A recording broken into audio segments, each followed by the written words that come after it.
और करेंगे। और उसके लिए अभी आपने जैसा देखा होगा जो 2 दिन की बैठक हुई है उसमें बड़े स्ट्रांगली कानून बनाए हैं। उन्होंने साफ कहा है कि 3 तलाक वाले को बाइकआउट किया जाएगा समाज से।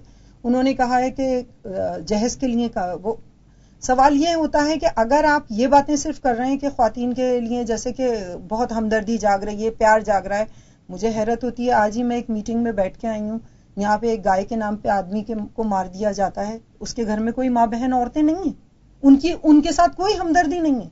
अखलाक को मार दिया जाता है, उसके घर में कोई हमदर्दी नहीं है। 14 साल की लड़की का रेप हुआ और उसके बच्चा पैदा हो गया, उस औरत के साथ कोई हमदर्दी नहीं है कि वो कहाँ जाएगी। एक तलाक को लेके पता नहीं क्या तमाशा हो रहा है जो मेरी समझ में तो नहीं आ रहा है। भाई हमारा प्रॉब्लम है, हम सॉल्व कर लेंगे, आपको तकलीफ करने की किसी को जरूरत नहीं। चलिए, जाने माने अधिवक्ता और कानूनविद पैकर फारूक साहब हमारे साथ हैं। फारूक साहब, मैं आपसे जानना चाहूंगा कि 3 तलाक का मुद्दा इस वक्त एक राष्ट्रीय बहस का मुद्दा बन चुका है। बीजेपी के राष्ट्रीय कार्य समिति की बैठक हो, फिर all India Muslim personal law board की बैठक हो, या फिर अगले ही दिन उत्तर प्रदेश के मुख्यमंत्री का बयान हो, ये एक गर्म जोशी से क्यों, मुझे लगता है कि मई के फर्स्ट वीक या सेकंड वीक में इसमें रेगुलर हियरिंग भी होगी 3 तलाक के मामले में। क्या माना जाए, इसे एक कुरीति के रूप में है या फिर एक बस केवल राजनीतिक कारण है ये? जी, बिल्कुल सही फरमाया आपने। मेरा ये मानना है कि ये 3 तलाक का जो मुद्दा उठाया गया है ये प्योर पॉलिटिकल इशू है जिसको उठाया गया है ये। वरना आज तक मैं आपसे अर्ज करूं कि मुसलमानों को ये आज़ादी थी कि वो अपने मजहब के मुताबिक अपनी जिंदगी गुजार सकें, ब्याह शादी कर सकें, और ये कॉन्स्टिट्यूशन ने पूरे हिंदुस्तान के रहने वाले मुसलमानों को ये हक दिया हुआ है कि वो अपने कानून के मुताबिक अपनी जिंदगी गुजार सकें। ये कॉन्स्टिट्यूशनल राइट है, इसको आप छीन नहीं सकते। अब रहा सवाल ये 3 तलाक का जो मसला है, ये 3 तलाक का कोई मसला है नहीं एक्चुअली। मैं आपसे अर्ज करूं कि हमारे मुल्क के अंदर मैं कंप्यूटर के ऊपर देख रहा था अभी कि डॉरी डेथ के नाम पे 67 डेथ होती हैं डेली हिंदुस्तान के अंदर। ये क्यों होती हैं? ये इसलिए होती हैं कि हस्बैंड पीछा छुड़ाना चाहता है औरत से, अगर वो कोर्ट में जाता है तलाक के लिए तो पूरी उसकी जिंदगी गुजर जाती है, तलाक नहीं मिलती, तो उसको आसान तरीका नजर आता है कि औरत को रास्ते से हटा दिया जाए, खत्म कर दिया जाए, और डॉरी डेथ का नाम हो जाता है वो। ये फिगर्स हैं हमारी India national crime record bureau के। वो कहते हैं कि 2011 के अंदर 8,618 औरतों को मार दिया गया, जिसकी रिपोर्ट हुई है। ये तो वो हैं जो रिपोर्ट्स हुई हैं, जो रिपोर्ट नहीं होती वो भी बहुत सारी हैं। 2012 में 8,233 को मारा गया। क्रूरल्टी का तो ये हालत है कि 99,135 2011 के अंदर केस रजिस्टर्ड किए गए, और 2012 में 1,06,527 क्रूरल्टीज के लेडीज के खिलाफ में केस दर्ज किए गए। ये क्या शो करता है? ये शो इसलिए करता है, मैं तो ये कहता हूं कि हिंदू लॉ के अंदर, चूंकि हिंदू लॉ अभी 55 के अंदर बनाया गया, उसमें भी अमेंडमेंट की जरूरत है। आज मर्दों को अगर ये डाइवोर्स का राइट दे दिया जाए ना, तो ये औरतों का मरना जो है ना ये बंद हो जाएगा। ये 3 तलाक से हमारे समाज के अंदर औरतों को मारा नहीं जाता। और कितनी औरतों को तलाक होती है? 20-25 करोड़ की तादाद के अंदर hardly few cases are there जो इस तरह से सामने आते हैं। ये सारा पॉलिटिकल इशू बनाया गया है, इसको उभारा जा रहा है जबरदस्ती पॉलिटिकल बेनिफिट के लिए। चलिए, ये कोई इश्यू नहीं है। महमूद खान साहब भाजपा नेता इस वक्त हमारे साथ में। महमूद खान साहब, महज इसे एक पॉलिटिकल एजेंडा बताया जा रहा है और बीजेपी इसे गेन करने की कोशिश कर रही है, सीधा आरोप लग रहा है। ये कहना गलत है कि पॉलिटिकल इशू है या और है। ये महिलाओं की, मुस्लिम महिलाओं की जी, ये मुस्लिम महिलाओं की एक आवाज है जो देश के स्वीकृत नेताओं के पास में गई है। उन्होंने उसकी पीड़ा को समझा है और उस पीड़ा को समझने के साथ साथ उस बात को उठाया है, उसका समर्थन किया है। हजारों महिलाएं मुस्लिम पर्सनल लॉ बोर्ड से, उलमाओं से नफरत की निगाहों से देख करके अपनी आवाज उठा रही है। हम चुपचाप बैठे। आज हम देखना चाहते हैं, आज हमारे समाज में हम देखो कि मेरी कोई बेटी है, उसको तो हम तलाक नहीं चाहिए, लेकिन मेरे घर में कोई बहू है, उसको तलाक दे दी जाए। ये क्या दो तरफा जो बातें हो रही है वो गलत है। आज महिलाएं इतनी जागरूक हो गई हैं, इतनी जागरूक हो गई है मुस्लिम महिलाएं कि वो अब इन बातों के अंदर बहकावे में नहीं आएंगी और वो अपना रास्ता खुद अपनाएंगी। आवश्यकता आविष्कार की जननी है। आज हमारे भारत की मुसलमान महिलाओं को इस बात की आवश्यकता है कि वो स्वतंत्र भारत के अंदर पैदा हुई हैं, तो स्वतंत्र कानून उनके ऊपर, सामूहिक कानून उनके ऊपर लागू होना चाहिए। जी चलिए, हमारे साथ आरसी चौधरी साहब कांग्रेस लीडर इस वक्त साथ में हैं। आरसी, आपसे जानना चाहूंगा कि ये एक वापस गर्म जोशी से मामला आ रहा है और इनडायरेक्टली निशाना कांग्रेस पे भी है, समाजवादी पार्टी पे भी है कि आप लोगों ने वोट बैंक को ध्यान में रखते हुए अब तक इसके खिलाफ कोई ठोस कदम नहीं उठाया और बीजेपी पूरी हमदर्दी मुस्लिम महिलाओं के प्रति जता रही है और उनका साफ कहना है कि जो पीड़ा उनकी रही कभी उन्हें सुना नहीं गया और अब वक्त आया है तो उसमें सबको साथ देना चाहिए। योगेंद्र जी, निश्चित रूप से इस मुल्क के अंदर ये विविधताओं से भरा हुआ एक देश है। यहाँ भी सभी लोगों को अपने धर्म के अनुसार जीने की आजादी है, ये इसका कॉन्स्टिट्यूशन देता है।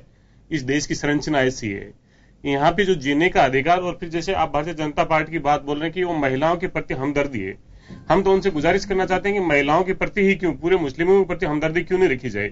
सभी इस मुल्क का, हर मुस्लिम, हर धर्म का आदमी इस मुल्क का नागरिक है, वो इसकी मुल्क के निर्माण में महत्वपूर्ण भूमिका है। तो सिर्फ महिलाओं के प्रति ही हमदर्दी क्यों है, सब लोगों के प्रति हमदर्दी क्यों नहीं है। एक तरफ ये कहते हैं, जो योगी जी का जो बयान आया चुनाव से पहले, योगी जी कहते हैं कि डीजे बजेगा, किस दिन बजेगा, दुर्गाष्टमी के दिन डीजे बजेगा, दिवाली पे लाइट आएगी। क्यों नहीं कहते इस उत्तर प्रदेश के हर घर में दिवा जगेगा, हर घर में रोशन होगा, क्यों नहीं कहते वो? जब चुनाव के दौरान जाते हैं तब वो कहते हैं कि मैं हिंदू के घर में ये करूंगा, चुनाव के बाद में आते हैं तब उन्हें मुस्लिम महिलाओं से हमदर्दी होती है। हम योगी जी इस मुल्क के बड़े प्रदेश के आप मुख्यमंत्री हैं, क्यों ना पूरे लोगों के, उस प्रदेश के हर आम आवाम के लिए आप सोचें, हर आम आवाम की बात करें, क्यों ना उन लोगों को फैसला करने दें। क्यों आप उसकी राजनीति में हमदर्दिता दिखा रहे हैं? अगर उनकी हमदर्दिता इतनी है तो इसी मुल्क के अंदर, तेलंगाना के अंदर मुस्लिमों के लिए आरक्षण को लेकर बिल लिया जाता है विधानसभा के अंदर, और उस विधानसभा के अंदर उस बिल का विरोध करने वाले अगर कोई पार्टी होती है जिसके 5 विधायक होते हैं, वो भारतीय जनता पार्टी के होते हैं और बाहर बैठते हैं। वो नहीं चाहते कि इनकी सरकार के अंदर, इनके उपक्रमों के अंदर भागीदारी हो, वो नहीं चाहते ये शिक्षित हो। सिर्फ हमदर्दी के नाम पे बांटने का प्रयास ना किया जाए तो ज्यादा बेहतर होगा। जी चलिए, ये बांटने की कोशिश की जा रही है, आपका यह आरोप है? निश्चित रूप से जब यहां पे अलग अलग नेता, भारतीय जनता पार्टी का जो नेतृत्व होता है, एक दिशा होती है उसकी, और एक दिशा होता है तो सभी के एक बोल होते हैं। यहां पे सुब्रमण्य स्वामी जी ये कहते हैं कि मुस्लिम पर्सनल लॉ बोर्ड हमारी बात को माने, अगर नहीं मानेगा तो हम कानून बना के उन पे थोपेंगे। तो वो सीधा ही कहे हम कानून बनाएंगे, मुस्लिम पर्सनल लॉ बोर्ड को मानते ही नहीं। क्यों दोहरे बयान देते हैं, दोहरी बात क्यों कहते हैं? मोदी जी वहां पे भुवनेश्वर के अंदर कहते हैं हमें मुस्लिम महिलाओं से हमदर्दी है। अरे मोदी साहब, इस मुल्क के हर नागरिक से, आप देश के प्रधान सेवक हो, हर आदमी से होनी चाहिए। इस राजस्थान के अंदर 2 दलित महिलाओं के साथ में बलात्कार होता है, वो शर्मसार होकर ट्रेन के आगे कट जाती हैं, तब नहीं होता। इस प्रदेश 2 नंबर पे बलात्कार के अंदर आता है, तब शर्म नहीं आती कि हमारी बच्चियों के साथ में क्यों बलात्कार होता है? 13 साल की बच्ची के साथ में बलात्कार होता है, 14 साल की उम्र में उसे पता बनता है कि वो उस बलात्कार के कारण गर्भ मृत्यु हो जाती है। आप किस बात पे ले जाना चाहते हैं? क्यों समाज को गुमराह करना चाहते हैं? अगर आपकी हमदर्दी है तो उन्हें शिक्षा में आगे लेके आइए, सुविधाओं में लेके आइए। आ रहा हूं आपके पास में, मैं वापस से भाजपा नेता महमूद खान साहब, मैं आपसे मुखातिब हूंगा और आपसे जानना चाहूंगा कि हमदर्दी आप रखिए, तलाक में अगर कहीं कोई कमी दिखती है, कुरीति दिखती है तो आप ही उसे दूर को करने की कोशिश करिए, लेकिन कांग्रेस का साफ आरोप है कि उस स्तर को सुधारने के लिए भी कोई पहल होनी चाहिए। वो विश्वास पैदा करने की भी आवश्यकता है कि मुस्लिम महिलाओं की लिटरेसी बढ़ सके, उनकी कोई तकलीफ है या उस कौम की कोई तकलीफ है उसे दूर करने की पहल की जा सके। देखिए, मुस्लिम पर्सनल लॉ का गठन हुए इतने साल हो गए हैं, आज तक मुस्लिम पर्सनल लॉ बोर्ड का गठन हुए इतने साल हो चुके हैं इनको, पहले का है, लेकिन आज तक उसमें एक अक्षर भी इन्होंने रद्दो बदल नहीं किए। ये उस समय की आवश्यकता थी जब बोर्ड का गठन हुआ था। आज आवश्यकता यह है कि मुस्लिम महिलाओं की पीड़ा की बात को सुनने की आवश्यकता है, मुस्लिम महिलाओं को क्या नाम से उनको जागृत करने की आवश्यकता है, उनको अपने हुकूक के लिए लड़ने की आवश्यकता है, उनको अपनी जिंदगी को जीने की आवश्यकता है। पर्दे में वो लोग कब तक रहेंगे, कब तक वो तलाकों के चक्कर में करते करते अपनी जिंदगी खराब कर रही हैं।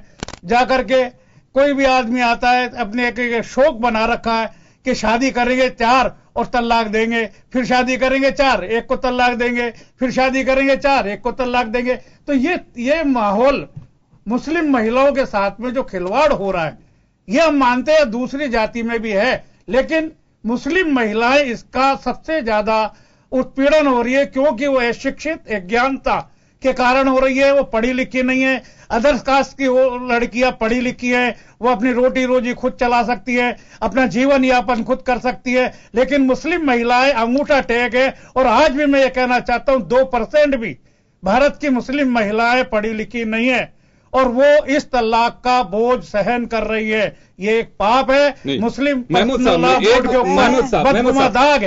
साहब, एक आपके बयान से मैं इत्तेफाक नहीं रखता हूं कि मुस्लिम महिलाओं की जो लिटरेसी परसेंटेज है 2% है। मुझे नहीं लगता है कि आप बहुत पुरानी वक्त की बात कर रहे हैं। आज तो आंकड़ा बहुत अच्छा सा है। सामने जो तस्वीर में हम महिलाओं को देख रहे हैं, उन बच्चियों को देख रहे हैं जो बुरके में, मुझे लगता है कि बहुत अच्छे से पढ़ी लिखी है और अच्छे। चलिए, मैं आऊंगा आपके पास में। मैं मैडम यास्मीन जी आपके पास में आना चाहूंगा। देखिए, आपकी बैठक लखनऊ में, उसमें 2 फैसले किए गए। एक तो दहेज की जगह संपत्ति में हिस्सा होना चाहिए, एक तो बात ये कही गई, और दूसरा ये कहा कि बेवजह जो तलाक दे रहे हैं उनका सामाजिक बहिष्कार हो। क्या ये माना जा सकता है कि ये प्रेशर जब सरकार का हो रहा है तो all India Muslim personal law board भी अपने उस स्थिति में आने का एक जरूरत महसूस कर रहा है कि वास्तव में मुस्लिम महिलाओं को वह हक मिलना चाहिए? अब से पहले क्यों याद नहीं आई इन सब चीजों की? पहले तो एक बार महमूद साहब का जवाब दे दूं। शायद महमूद साहब ने कभी उसको देखा नहीं है। अगर आंकड़ों को देखेंगे तो आपको शायद ध्यान नहीं है कि सबसे ज्यादा जो सच्चर कमेटी ने ये बताया है कि मुस्लिम बहुमूल्य जो वो हैं, जो साउथ के हैं, उनका आप एक बार आंकड़े देखिए कि उसमें हिंदुओं के ज्यादा, क्रिश्चियनों के ज्यादा, जैनियों के ज्यादा तलाक है, मुसलमानों के कम है। शायद महमूद साहब आप इस बात पे से भी वाकिफ नहीं है कि 7 करोड़ ख्वातीन के सिग्नेचर वहां गए हैं। अभी 8 दिन पहले जब उसे लॉ कमीशन के पास मिलने गए, 7 करोड़, आपको गिनती शायद ध्यान हो 7 करोड़ कितने होते हैं? आप हजारों की बात कर रहे हैं। बात पूरी मेरी पूरी होने दीजिए महमूद साहब, पूरी मैं होने दीजिए। तो तीसरा जवाब मैं आपको ये दे दूं, क्योंकि सवाल का जवाब वो भी दूंगी, आपके सवाल जो आए वो उनका जवाब भी देना जरूरी है। तीसरी बात मैं आपको ये बताऊं, मुस्लिम पर्सनल लॉ बोर्ड होता कौन है चीजों को? जो भी कानून है वो शरई है, वो 1400 साल पहले कुरान में लिखे हुए हैं। मुस्लिम पर्सनल लॉ बोर्ड कौन होता है उन्हें बदलने वाला? उसको कोई हक नहीं है बदलने का। वो कानून शरई है, वो कानून अल्लाह के हैं। देखिए, वो कानून, पहले पूरी बात, वो कानून हमारी बहुओं के लिए है, 3 तलाक का हमारी बेटियों के लिए। से अलग हट जाइए, मुझे कोई दिक्कत नहीं है। आप मुझे पहले बात पूरी करने दीजिए। आपके बीच में मैं नहीं बोली। क्या बात है? आप ये बात कर रहे हैं, आप बात ही गलत कर रहे हैं। अगर आप शरे पे आएंगे तो मैं शरे पे बिल्कुल बर्दाश्त नहीं करूंगी। नहीं, शरे पे तो हम भी हम महिलाओं का भी अत्याचार बर्दाश्त नहीं करेंगे। आप तो बात कर रहे हैं, आज हम लोग पढ़ गए लिख गए हैं, इसलिए हम बर्दाश्त नहीं करेंगे। पहले ये अनपढ़ लोगों के बनाए हुए कानून थे, इन्होंने बनाया हुआ कानून, समझे? महमूद साहब क्या किया है? You don't have any knowledge about Islam. नहीं, अब आप इस बात को छोड़ दीजिए, मैं आपके 2 सवाल का जवाब दे दूं। पहली बात तो आपको ये बता दूं कि 14 करीब 2 नहीं 14 जो हैं वो डिसीजन लिए गए हैं, जिनमें के एक जो अहम डिसीजन है कि वो तलाक पे सामाजिक बहिष्कार की जो बात है, सबसे प्रमुख वही है। सब बिल्कुल सामाजिक बहिष्कार होगा। बोर्ड जो तलाकशुदा औरतें हैं उन लोगों को शेल्टर देगी, ये भी एक वो डिसीजन लिया है। और एक सवाल बिल्कुल ये बोर्ड ने डिसीजन लिया है कि 3 तलाक जो देगा उसको सामाजिक जो है उससे दूर किया जाएगा। तीसरी बात यह है कि जो मेहर की रकम है वो उसको डबल देनी पड़ेगी अगर वो तलाक देता है तो। उसके बाद भी इन 3 तलाक के मैटर को उन्होंने बहुत क्लियर ये कहा है कि जो तरीका है 3 तलाक का, उस तरह सब मस्जिदों में सामाजिक मीटिंग्स करके और उन लोगों को एक भावना जगा के ये बताया जाएगा कि आप इस तरह 3 तलाक न दें। 3 तलाक देने का जो तरीका है कि 1 महीने में 1 तलाक दी जाए और बैठ के उससे सलाह मशवरा किया जाए, उसी घर में 3 महीने तक उस औरत को रखा जाए, कुछ सामाजिक लोग बैठे औरत के घर के, मर्द के घर के, बैठ के बातचीत करें, तो भी अगर नहीं सुलटारा होता है तो फिर हम ये बात करें कि तलाक की नौबत आएगी। मैडम यास्मीन जी, मैं एक बात कहना चाहूंगा कि बड़ी अच्छी बात है कि आप गौर फरमा रहे हैं, सरिये की बात भी करें, जो कहा गया है कि आनंद उसमें स्टेप्स हैं शायद आपके तलाक में। बिल्कुल 3 स्टेप्स। 22 मुल्कों ने जब 3 तलाक को बिल्कुल खत्म कर दिया, आवाज आपके अभी एक मौलाना साहब कह रहे थे कि जब 22 मुल्कों में इसको खत्म कर दिया गया तो यहाँ क्यों नहीं? दूसरा, कभी किसी ने आवाज उठाई, किसी मौलाना इसके खिलाफ बोला कि अगर SMS के जरिए, फोन के जरिए अगर किसी को तलाक दे दिया जाता है उसे भी लागू कर देते हैं। इसी स्टूडियो के अंदर एक रोज 4 बच्चियां,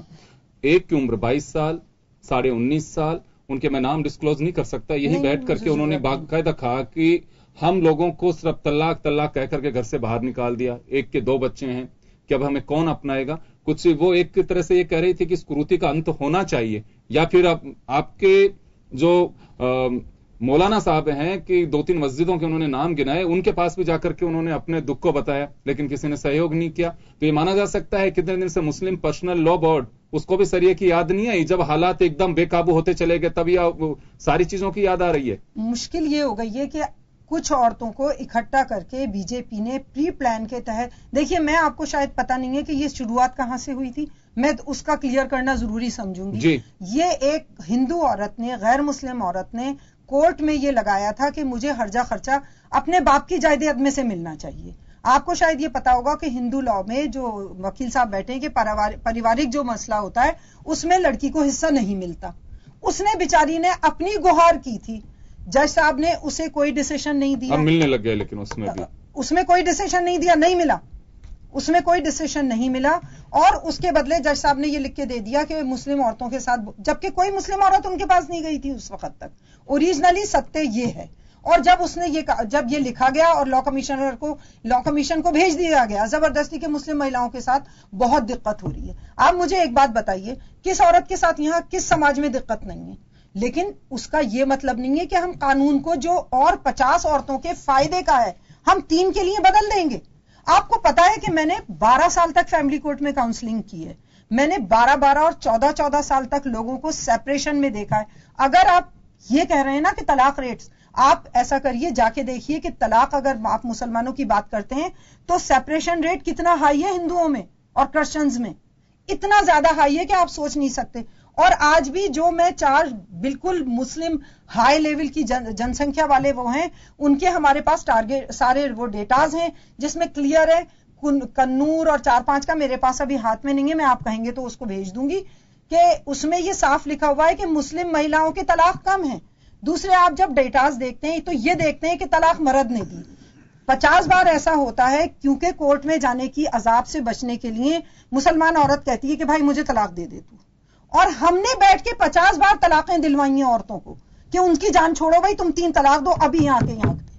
वो फिर कहां जाएंगी वो औरतें? क्या कोर्ट के चक्कर काउंसलिंग कर रही हैं? अगर 3 बार एक ही बार के अंदर तलाक कहने से भी वो तलाक मानी जाती है? आप लोगों की तो स्टेप बाय स्टेप तलाक होती है, वो भी तलाक है। देखिए मेरी बात सुनिए, कहीं स्टेजेस आपके यहाँ हिंदू लॉ में तलाक नहीं थी, फिर 1955 में क्यों अमेंडमेंट किया? क्योंकि ये जरूरत है इंसान की, उसको नहीं रहना तो नहीं रहना। उसके बाद इस्लाम ने यह हुआ कि कोई ऐसी सिचुएशन, देखिए कानून एक बार बनता है, 10 बार नहीं बनता। अगर आपने ये कानून बना दिया और एक आदमी किसी गुस्से में है, मारने की स्टेज पे आ गया, मैं इसको सही नहीं कह रही हूं। अगर आप ये समझ रहे हैं कि मैं 3 तलाक को एक बार देना सही कह रही हूं तो वो गलत है। लेकिन कभी कभी मजबूरी है, आप उसे बैन कर दीजिए, फिर क्या होगा? क्या औरत को मार दिया जाएगा? क्या उसका कत्ल कर दिया जाएगा? किसी कानून की रोक की जा सकती है। अगर आपने उसमें कानून बना दिया तो वो धंस जाएगा। आप किस मुस्लिम औरतों की बात करते हैं मेरी समझ में नहीं। मैं वापस आपके वो सब बिकी हुई औरतें हैं जो प्री प्लान ले जाके बिठाई गई हैं। जी, मतलब पुरुष, आप ये उनको बिकी औरत बता रहे हैं जो वास्तव में अगर मुस्लिम पर्सनल लॉ बोर्ड के खिलाफ, नहीं, बोर्ड के खिलाफ की बात मैं नहीं करती। बोर्ड क्या चीज है जी? शरे के आगे बोर्ड कुछ नहीं है जनाब। मैं बोर्ड की बात, बोर्ड बेचारा क्या 22 मुल्कों में अगर इसे खत्म किया गया तो सरिया कानून का उल्लंघन किया गया। वो सारे मुस्लिम कंट्रीज हैं। आप थोड़ा सा इस चीज को ब्रॉड, थोड़ा दिमाग से सोचिए। नहीं, मेरी बात पूरी इश्यू नहीं है, मैं सवाल है मेरा आपसे। नहीं, आप सरिया कानून के अंदर जवाब दे रही हूँ, लेकिन 22 कंट्रियों मैं उसी का जवाब दे रही हूँ। मैं उसी का आपको जवाब दे रही हूँ। अगर 22 कंट्री क्या कर रहे हैं, उनके यहाँ एक शरई अदालत है, उनके यहाँ औरतें जाके शरई उसमें खुला लेती हैं। आपके यहाँ कोई अदालत ऐसी है जिसमें खुला लिया जाएगा? या बैठ के कोई औरत, क्योंकि यहाँ पे एक कॉमन कानून है। आप जिन 22 देशों की बात कर रहे हो उसमें मुस्लिम कानून चल रहा है, आपके यहाँ कानून वो नहीं है जो वहां चल रहा है। और बहुत सारी चीजों सर्कमस्टेंस है, और मुझे उनसे क्या, बहुत सारी ऐसी चीजें हैं जो वहां हो रही हैं, यहां नहीं हो रही, तो हम उनके पीछे क्यों भाग रहे हैं? हम अपने हालात, अपने माहौल पे जिएंगे। चलिए, मैं आऊंगा आपके पास, एक छोटे से ब्रेक के लिए रुकेंगे यहाँ पे। ब्रेक के बाद हम वापस लौटते हैं।